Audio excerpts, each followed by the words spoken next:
hermanos, a cada uno de ustedes. Gracias al Señor que estamos aquí reunidos otra vez. Se nos hizo larga la semana, ¿verdad? Cuando no viene uno a la iglesia, se nos hace ya más largos los días y no es porque sea una costumbre, sino porque nos hace falta alimentarnos de la palabra del Señor y también ver a los hermanos, ¿verdad? Porque eso también nos anima a cada uno de nosotros, el ver a los hermanos reunidos aquí. Bueno, la lección de hoy, hermanos, vamos a comenzar en la lección 11 y hoy vamos a ver las cartas que Pablo escribió a los colosenses, que fue escrita desde la prisión donde él estaba, que era una época y un lugar donde los materiales para escribir, pues sabemos que era difícil, y tanto más también para que él enviara esas cartas, ¿verdad? Porque él estaba en un lugar aprisionado y aparte pues estaba, ¿cómo se dice? Señalado por los demás, porque no querían que él siguiera compartiendo el evangelio. Y él había elegido, hermanos, unas palabras con mucho cuidado para poder hablarle a la iglesia de los colosenses y decirle a ellos qué tan soberano es nuestro Señor en nuestras vidas y también para todo el mundo en general. La verdad central nos dice que Jesús es supremo sobre todas las cosas y merece nuestra completa devoción. No es a medias, no es un ratito, no, sino es algo completo, ¿verdad? El versículo clave está en el libro de Colosenses, capítulo 1, versículo 18, que nos dice: Él es la cabeza del cuerpo que es la iglesia, el que es el principio, el primogénito de entre los muertos, para que en todo tenga la preeminencia. En todo Él siempre nosotros le tenemos que dar el primer lugar, siempre, hermanos, siempre. Él es el principado, por eso dice que es soberano, porque Él es el principado en todo. Las metas de nuestra enseñanza nos ayudará a compartir las buenas nuevas con las demás personas. Procuraremos que el llamado de Dios para nuestra vida, que es procurarlo, mantenerlo, estar siempre constantes, ¿verdad? ¿Y cómo lo vamos a mantener el llamado de Dios? Pues leyendo la palabra del Señor, ¿verdad? Asistiendo a la iglesia, siguiéndonos congregando. Conocer más de Dios. Adoraremos a Jesús como el supremo Señor que reina sobre todas las cosas. El tema principal de las cartas es el señorío de Jesús. El tema principal que Pablo siempre enaltecía era que reconociéramos el señorío de nuestro Señor Jesucristo y más el reconocimiento del valor del sacrificio que Él vino a hacer por cada uno de nosotros en nuestras vidas. ¿Para qué? Para que nuestra alma no se fuera a la perdición, ¿verdad? La carta de Pablo dice aquí el libro que el grupo de creyentes de Colosas fue un complemento de su carta a un individuo llamado Filemón. Dice, es probable que la iglesia de Colosas se reuniera en casa de Filemón. 5 nombres que se mencionan en Colosenses también aparecen en Filemón.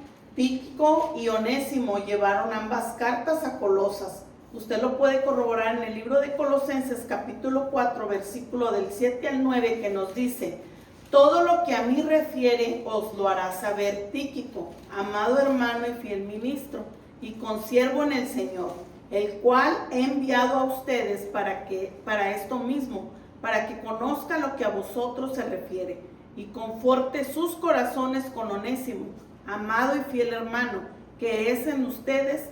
Todo lo que acá pasa os lo hará saber. Ellos dos, hermanos, eran los que llevaban las cartas al pueblo de Colosas. Y Pablo se dirigía con ellos para que fueran esas cartas llegadas al pueblo de Colosas. Dice que Epafras fue el fundador de la iglesia de Colosas, que estaba en Roma, cuando Pablo escribió a Colosenses. Dice, evidentemente estaba consultando con el apóstol acerca de algunas enseñanzas falsas que se estaban difundiendo entre los creyentes.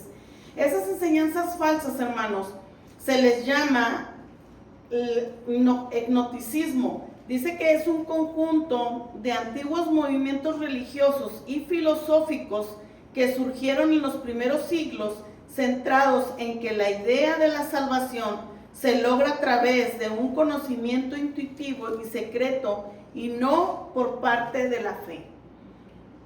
Ahorita todavía en la actualidad, hermanos, hay infinidad de religiones que se basan en la ciencia, que se basan en los pensamientos del hombre. Eso lo hace el enemigo para distraernos de la verdad. Y sabemos que la verdad central es Jesucristo, quien es el único donde encontramos la salvación, ¿verdad? Y ellos lo hacen con estudios de libros, que ellos empiezan a buscar y sacan de aquí, sacan de allá conclusiones. Bueno, en aquella época, hermanos, ya se estaban levantando sus falsos maestros. Por eso este hombre de Epafras fue y habló con este Pablo para decirle que se estaban levantando esas falsas enseñanzas. Por eso Pablo se puso a escribir esas cartas al pueblo de Colosas para decirles a ellos que Dios era quien es nuestro soberano Señor y quien seguirá siendo nuestro soberano Señor por los siglos y los siglos, ¿verdad? Dice que aquí Pablo afirmó que Jesús es supremo sobre todas las cosas y merece la devoción completa de cada uno de nosotros, de cada creyente. Y vamos a comenzar en el libro de Colosenses, capítulo 1, para ahí vamos a empezar el estudio de esta tarde. Y nos dice la parte 1, creador de todas las cosas, redimidos por Jesús. Pablo comenzó su carta, hermanos, alabando a los colosenses por su creciente fe y asegurándoles que estaba orando por ellos. Y dice así el versículo 1 del capítulo 1 del libro de Colosenses. Pablo, apóstol de Jesucristo por la voluntad de Dios, y el hermano Timoteo, a los santos y fieles hermanos en Cristo que están en Colosas, gracia y paz sean a vosotros de Dios nuestro Padre y del Señor Jesucristo. Y usted se fija, las cartas de Pablo siempre iban dirigidas con amor, con respeto, con cariño, pero siempre enalteciendo el nombre de Dios, ¿verdad? Cuando él saludaba a las iglesias, él siempre al final le daba gracia a nuestro Señor Jesucristo y le daba el honor que él se merece. Después Pablo pasó a su enfoque principal, recordarles a los creyentes quién es Jesús. En el versículo 11, fortalecidos con todo poder, conforme a la potencia de su gloria, para toda paciencia y longanimidad. Longanimidad, hermanos, significa que es un fruto del Espíritu Santo que describe fortaleza de ánimo, constancia y paciencia para soportar largamente las dificultades y ofensas sin flaquear, sin vengarse o perder la esperanza. Muchas veces nosotros le hemos pedido a Dios paciencia, ¿verdad? Porque es un fruto que pocas personas lo tenemos. Por eso a veces decimos cuando se enojan, es que yo tengo muy poquita paciencia. Bueno, la paciencia es parte del fruto del Espíritu Santo. ¿Y de qué manera nosotros nos empezamos a ser más pacientes? Por eso a veces decimos que tenemos que aprender a pedirle a Dios. Cuando usted le pide a Dios paciencia, bueno, Dios le va a mandar más pruebas a su vida para que usted aprenda a ser paciente, ¿verdad? Porque cada lucha que usted tenga con las personas y que sean, que dice usted, ay, ya no la aguanto, bueno, es porque Dios la está enseñando a ser paciente y es parte de, si vienen pruebas a su vida y si vienen luchas a su vida, acuérdense de este fruto del Espíritu Santo, longanimidad, dice, que viene siendo una paciencia muy prolongada, muy larga, que nosotros no nos vamos a desesperar, ni a levantarnos, ni a querernos vengar de las personas tan pronto. Y dice el versículo así, dice, para toda paciencia y longanimidad, con gozo, dando gracias al Padre que nos hizo aptos para participar de la herencia de los santos en luz, el cual nos ha librado de la potestad de las tinieblas y trasladado al reino de su amado Hijo, en quien tenemos redención por su sangre, el perdón de pecados. Aleluya. Se fijan cómo Pablo primero saluda con amor, con ese amor que Dios solamente te puede dar a ti, para que le puedas tener al prójimo. Pablo, después nos vamos a dar cuenta, conforme a las cartas, él no había visitado al pueblo de Colosas, pero se fija usted cómo Pablo, a pesar de no conocerlos físicamente, él ya los amaba, porque ese amor solamente Dios te lo puede dar. Nosotros como humanos, pues es muy difícil que le abras confianza a alguien y mucho menos que le digas que lo amas, pero por medio del Espíritu Santo sí se puede, hermanos. Y aquí Pablo después empieza a decirles a ellos que sean fortalecidos con el poder, dice, con el poder y la potencia de la gloria de Dios, porque es con el único poder que nosotros podemos seguir adelante, seguir estando fortalecidos en la palabra del Señor, en el camino del Señor, porque las luchas, las pruebas, las enfermedades, las aflicciones, sabemos que en este mundo nunca se van a acabar, pero tomados de la mano del Señor son más fáciles de llevar las cargas, son más fáciles nosotros de venir a la iglesia, dejar las cargas aquí con el Señor y estar con la esperanza de que el Señor se va a hacer cargo. Ya no estamos viviendo en la época de antes, cuando no conocíamos el poder y la grandeza de Dios, que se nos hacía la dificultad tan grande. El problema era pequeño, pero nosotros lo hacíamos grande porque no teníamos esa esperanza que nos da Dios, que Él es el que nos dice: aquí estoy yo, heme aquí, yo te responderé. Siempre nos recordamos de esa frase que Dios nos dice, que tiene mucho poder en nuestras vidas. Y luego al final se fijan que habla también de la salvación, cuando le dice: en quien tenemos redención por su sangre, el perdón de pecados, su amado Hijo. Él es el único con el que tenemos esa redención de pecados. Siempre nos recuerda Pablo, si usted le pone atención a las cartas de él habla sobre el sacrificio tan grande que vino a hacer Jesús por cada uno de nosotros, por ese amor tan grande que tuvo Él para nosotros.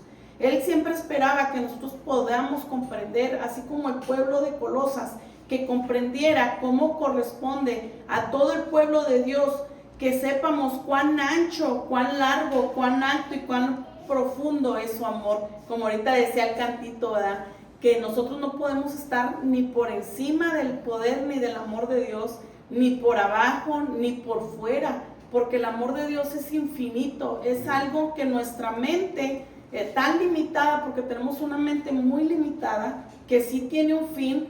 Y el amor de Dios, la misericordia de Dios, el poder de Dios es algo tan infinito que nuestra mente humana, hermanos, no la llega a comprender y no la llega a entender. Porque si usted le dicen hoy o mañana: da a tu hijo en sacrificio para que muera por el pecador, usted no lo haría.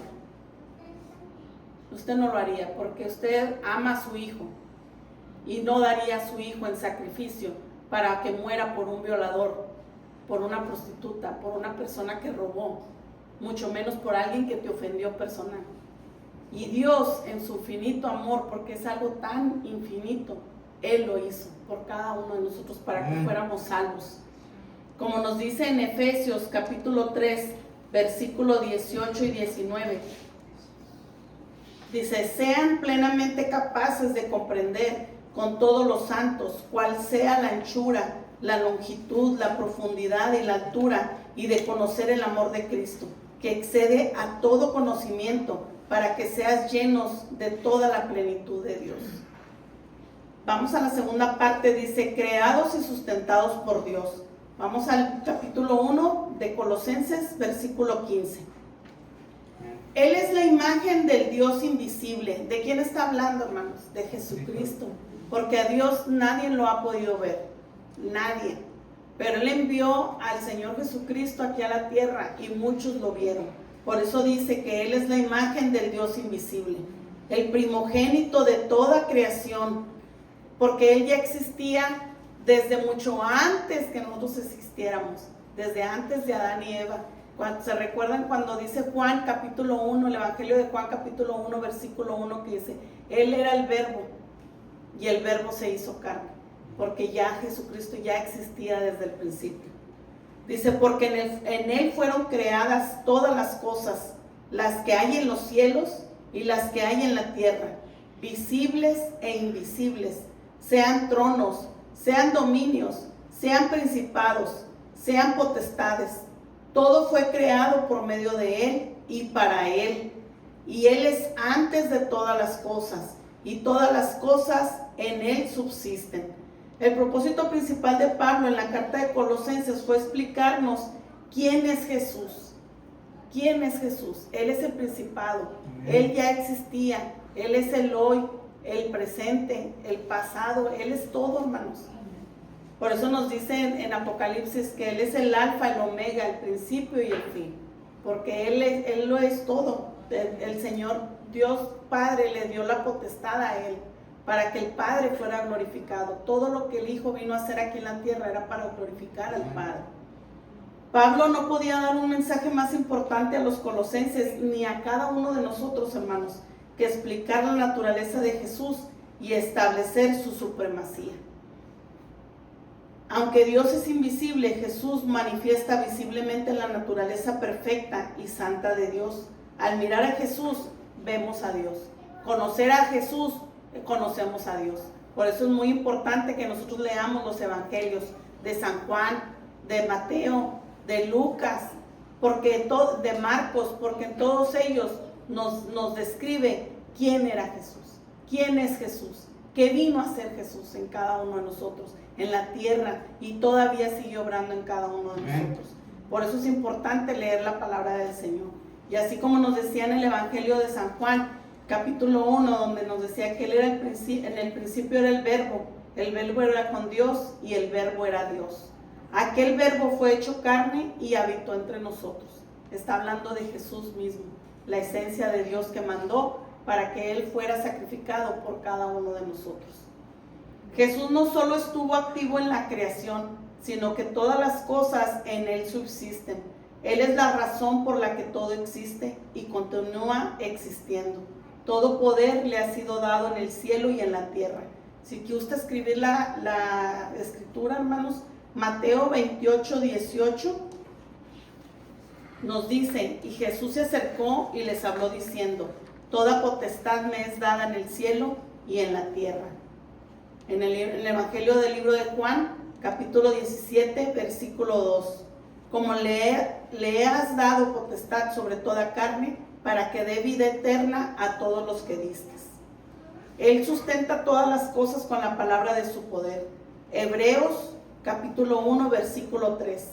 El cual, siendo Él resplandor de su gloria y la imagen viva misma de su sustancia, y quien sustenta todas las cosas con la palabra de su poder, habiendo efectuado la purificación de nuestros pecados por medio de sí mismo, se sentó a la diestra de la majestad en las alturas.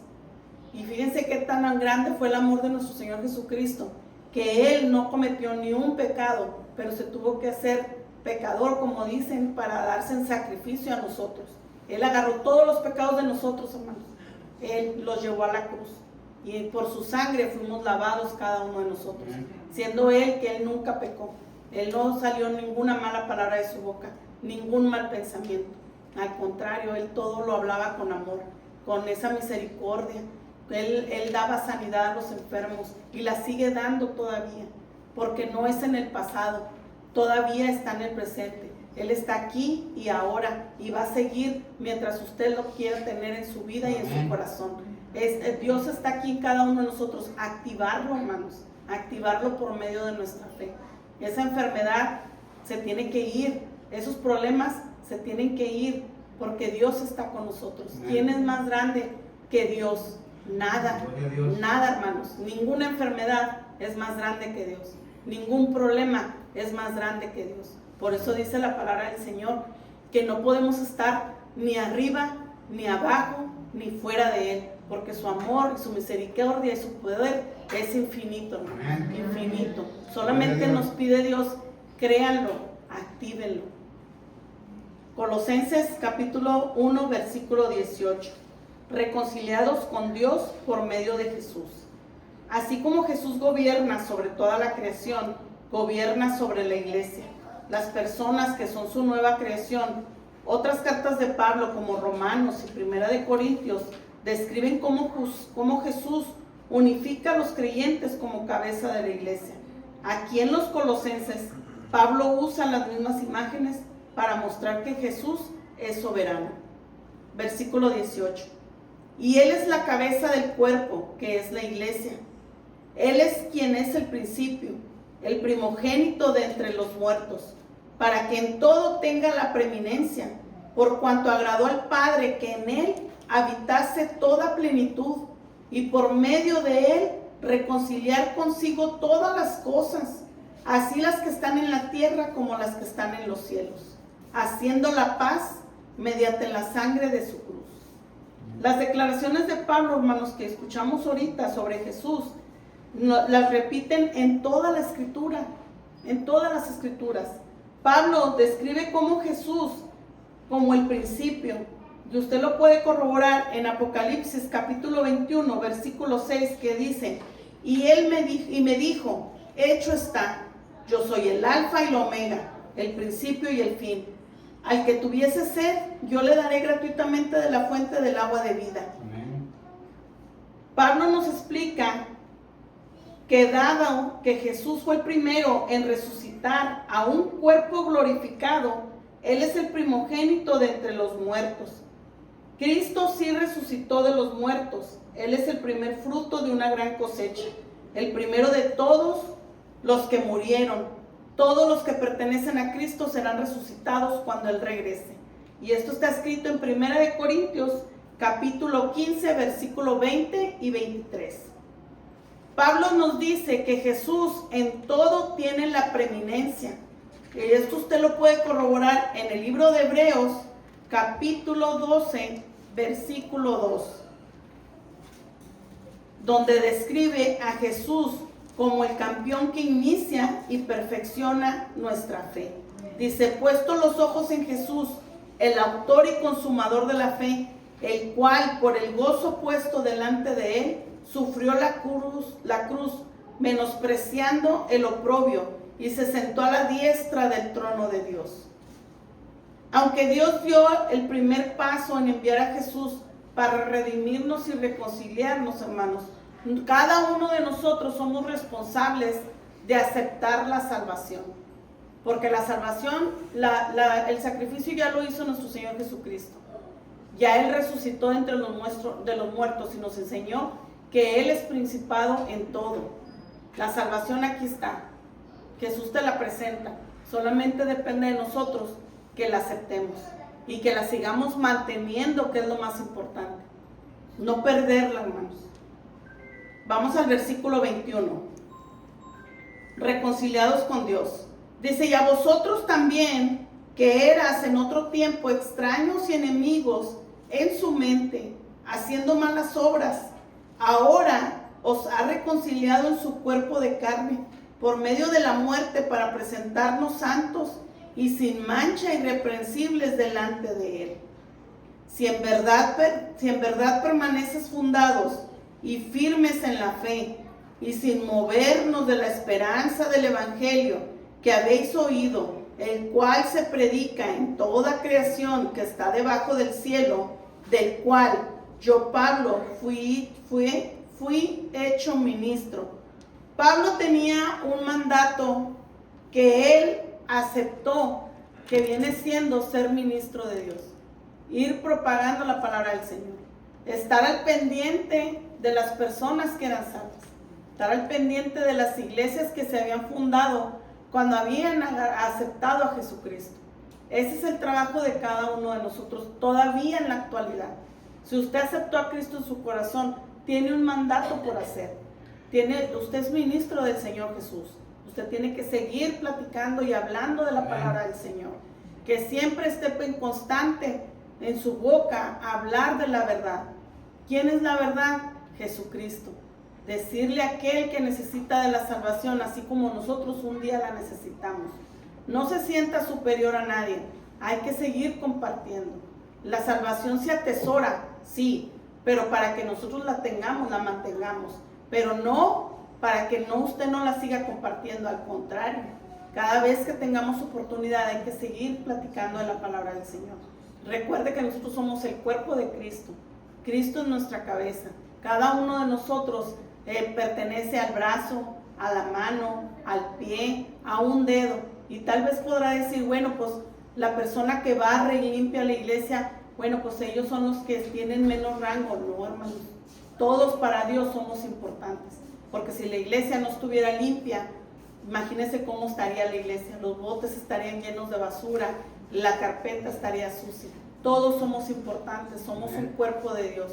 Y nuestro Señor Jesucristo es la cabeza. Tenemos que seguir manteniéndonos, tenemos que seguir propagando la palabra del Señor. Tenemos que seguir al pendiente de las personas que usted le compartió la palabra del Señor. Siga orando por ellas.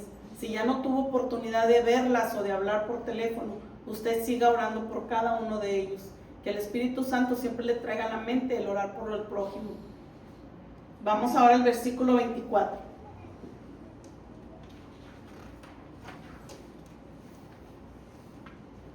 Dice, ahora me gozo en lo que padezco por ustedes y cumplo en mi carne lo que falta de las aflicciones de Cristo por su cuerpo, que es la iglesia, de la cual fui hecho ministro, según la administración de Dios que me fue dada para con ustedes, para que anuncie cumplidamente la palabra de Dios, el misterio que había estado oculto desde los siglos y edades, pero que ahora ha sido manifestado a sus santos, a quienes Dios quiso dar a conocer las riquezas de la gloria de este misterio entre los gentiles, que es Cristo en ustedes, la esperanza de gloria.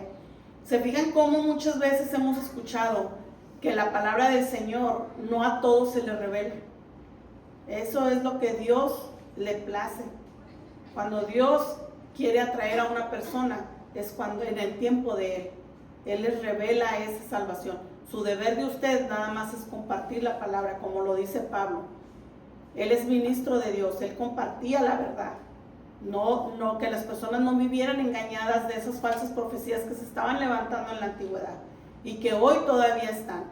No hay que debatir la palabra de Dios, porque la palabra de Dios no se debate, pero sí se comparte el evangelio, lo que en quién usted creyó, en quién está la verdad, en Jesucristo. Y luego después en seguir orando por esas personas, seguir al pendiente de ellos, pero nunca alegar. Eso es ser un ministro, un buen hermano, un buen cristiano, en mantenernos firmes en la palabra del Señor, en mantenernos rectos ante la palabra del Señor, sin descuidar cada uno de nosotros la salvación propia. Nuestro sufrimiento, hermanos, nunca se va a comparar con lo que Pablo sufrió. Cuando él, estando en la cárcel, él compartía las palabras escribía las cartas, porque estaba al pendiente de lo que estaba pasando en cada pueblo, en cada iglesia. Usted se imagina estar en ese lugar, en esa prisión, y estar batallando con papel, con lápiz, y toda aparte enviar las cartas. En aquellos años no sé si existían los lápices o no sé cómo ellos, era la manera en que escribían, ¿verdad? Los pergaminos, todo eso. Y toda aparte hacer llegar esas cartas. Ahora nosotros la tenemos más fácil. Podemos levantar nuestro teléfono, hablar y mandar un mensaje de texto, mandar un versículo de la Biblia. Todas las cosas se nos facilitaron mucho más a nosotros. Así que nos hacemos más flojos yo le digo a mi hijo, nos hacemos más flojos con la tecnología, porque en aquellos años no pasaba eso. Había gente que caminaba y caminaba y caminaba para compartir la palabra del Señor. Ahora nosotros nada más vamos al carro, ya a veces ya ni metes llave, nada más le aplanas un botoncito y se enciende el carro, ¿verdad? Entonces hay que seguir, hermanos, constante compartiendo la palabra de Dios. Vamos ahora a leer el versículo 28. Dice: cuéntales a otros sobre Jesús, a quien anunciamos, amonestando a todo hombre y enseñando a todo hombre en toda sabiduría, a fin de presentar perfecto en Cristo Jesús a todo hombre, para lo cual también trabajó, luchando según la potencia de Él, la cual actúa poderosamente en mí. Para Pablo no era suficiente, hermanos, disfrutar de la propia relación que él tenía con Jesús. Él quería seguir trabajando, no nomás él se conformó en decir, bueno, yo ya acepté a Cristo, yo ya soy salvo, ya hay que se hagan garras, ¿verdad? Como dice uno, ya hay que se hagan bolas. No, él seguía luchando, él seguía peleando, él seguía estar al pendiente de cada hermano. Así nos toca a cada uno de nosotros, estar al pendiente del prójimo, de seguir compartiendo la palabra. Todo cristiano, hermano, tenemos la responsabilidad y el privilegio, porque es un privilegio, hermanos, el que usted comparta la palabra de Dios. Es un privilegio. Todos somos miembros del cuerpo de Cristo, todos, hermanos, y todos estamos dotados por Dios y colocados exactamente donde Dios quiere que estemos. Usted no se agüite porque dice usted, ay, es que yo todavía no sé predicar, o ay, yo todavía no sé elaborar un mensaje. No, hermanos, Dios lo tiene ahí en el lugar exacto, porque en el tiempo preciso para Dios, usted va a dar esa chispa que Dios necesita de usted. Solo nos pide el Señor, sigamos trabajando, sigamos manteniéndonos, no agüitarnos, no decaernos, no te deprimas. Todos vamos a ir avanzando conforme Dios quiera que avancemos. A veces decimos, es que no se me queda la escritura, pero Dios te la hace recordar en el momento exacto, hermanos. Amén. En el tiempo exacto. En el libro de Primera de Corintios, capítulo 12, versículo 18, nos dice así: mas ahora Dios ha colocado los miembros, cada uno de ellos, en el cuerpo como Él quiso. Porque si todos fueran un solo miembro, ¿dónde estaría el cuerpo? Imagínense que todos fuéramos maestros.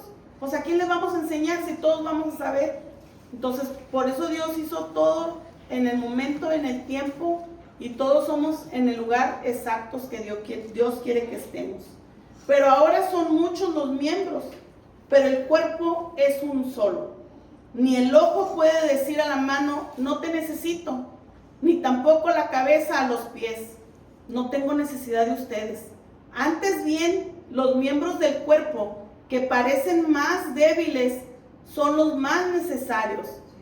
Y les voy a platicar algo pequeñito, hermanos. Nosotros conocemos un hermano que no tenía el dedo chiquito del pie. No sé si usted se ha preguntado qué hace ese dedo chiquito en el pie. Bueno, este hermano se lo cortaron porque tenía diabetes y le salió algo mal. Le cortaron el dedito. Decía él, hermano, que cuando se paraba, porque él usaba bastón, y él caminaba como un robot así, porque decía él que ese dedito le faltaba para equilibrarse. Y es algo que dice usted, ¿cómo? Pues si tengo los otros 4 dedos y tengo mi pie completo. Bueno, por eso Dios puso ese dedito chiquito en el pie, porque es el que le ayuda a cada uno de nosotros a estar equilibrados. Y como uno no se pone a pensar en eso, ¿verdad? Porque dices tú, pues ¿qué hace un dedito chiquito? Y bueno, es lo mismo. Cuando usted toma la mano, este dedo gordo nos ayuda a tener fuerza y agarrar y a sustentar las cosas. Pero hasta que no lo tenemos, amén, vemos la necesidad que hay. Sí. Así es cada uno de nosotros, hermanos. Cuando un hermano de Cristo se sale de la iglesia, es cuando notamos cómo hace falta en la iglesia. Cuando un hermano falta porque se enferma, nos hace falta ese hermano. No me acuerdo quién fue de las hermanas que gritó la palabra que nos dice nuestro hermano. ¿Están contentos? ¿Se acuerda que alguien lo dijo? No recuerdo quién fue la que lo dijo el domingo, porque hace falta eso, ¿verdad? Entonces, ese miembro de la iglesia. Vamos a seguir leyendo, perdón. Dice, antes bien los miembros del cuerpo que parecen más débiles son los más necesarios, y aquellos del cuerpo que nos parecen menos dignos, a estos vestimos más dignamente, y los que en nosotros son menos decorosos se tratan con más decoro, porque los que en nosotros son más decorosos no tienen necesidad. Pero Dios ordenó el cuerpo, dando más abundante honor al que le faltaba, para que no haya desavenencia en el cuerpo, sino que los miembros todos se procuren los unos a los otros. De manera que si un miembro padece, todos los miembros se duelen con él. Y si un miembro recibe honra, todos los miembros con él se gozan. Ustedes, pues, son el cuerpo de Cristo, y miembros cada uno en particular. Y a unos puso Dios en la iglesia, primeramente apóstoles, luego profetas, lo tercero maestros, luego los que hacen milagros, después los que sanan, los que ayudan, los que administran, los que tienen don de lenguas. ¿Son todos apóstoles?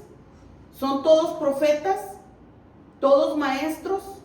¿Hacen todos milagros? ¿Tienen todos dones de sanidad?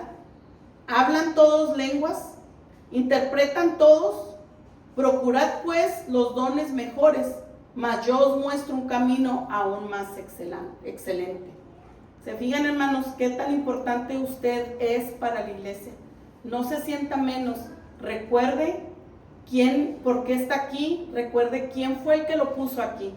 Nuestro Señor de señores y nuestro Rey de reyes. Amén. Usted es un privilegiado, hermanos, de conocer la palabra de Dios, y mucho más privilegiado es el compartir la palabra de Dios. Entonces usted nunca se sienta menos. Aprenda más de la palabra del Señor, conozca más a Dios, lea más la palabra de Dios, para que así cuando venga alguien a quererle engañar, usted recuerde que Dios es quien nos salvó y no nadie más. Dios me bendiga grandemente, hermanos.